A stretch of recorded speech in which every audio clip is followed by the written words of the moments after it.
You've probably seen parts of how we operated against the threat that Hezbollah posed to Israeli civilians. Let's take a closer look at what exactly happened and what led us to the current state. A day after Hamas launched a brutal massacre on southern Israel, Hezbollah joined them on our northern front. Since then, the IDF has engaged in a fierce battle in the north, including ongoing defensive operations on the border, intelligence-based strikes, the elimination and dismantling of Hezbollah's top command, and even precise ground operations in southern Lebanon. After Hezbollah launched numerous UAV rocket and missile attacks, murdering innocent civilians, the IDF took action. On July 30th, IDF fighter jets carried out a precise strike in Beirut, eliminating Hezbollah's military chief of staff and Hassan Nasrallah's right-hand man, Fouad Shukr. In retaliation, the terrorist organization planned to fire hundreds of rockets and UAVs at Israel. On the night of August 25th, the Israeli Air Force launched a preemptive strike. About 100 fighter jets struck approximately 40 locations across southern Lebanon, destroying thousands of launchers. During a meeting of the Radwan Forces Command Staff on September 20th, IDF fighter jets eliminated the architect of the Conquer the Galilee plan, along with 15 senior terrorists, the first step in a historic week, in which Hezbollah's leadership was dismantled one by one. The name of the operation, Northern Arrows.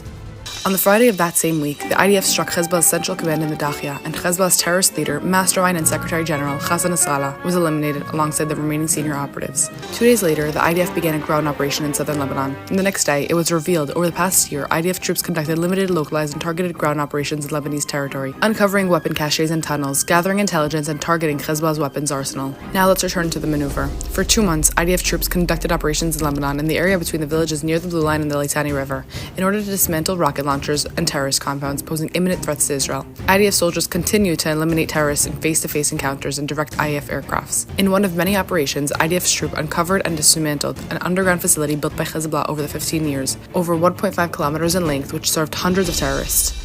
This is how forces move from one area to another, eliminating Hezbollah's ability to carry out Operation Conquer the Galilee. Alongside the countless Hezbollah rockets aimed at civilians and ammunition that IDF soldiers destroyed, the IDF launched an operation to dismantle Hezbollah's air unit's infrastructure. As a result, the terror organization lost 70% of its UAV stockpile and around 30 cruise missiles. Meanwhile, the IDF continued to target and neutralize Hezbollah's command and control capabilities. Among the targets was Nasrallah's intended successor, Hashem Sefieddin, alongside thousands of commanders and operatives that operated against Israel throughout the war. Another significant effort was to dismantle Hezbollah's rearmament and resupply capabilities. The IDF struck weapons transfer routes along the Syrian-Lebanese border and also eliminated the commander of Unit 4400, who was also responsible for this area.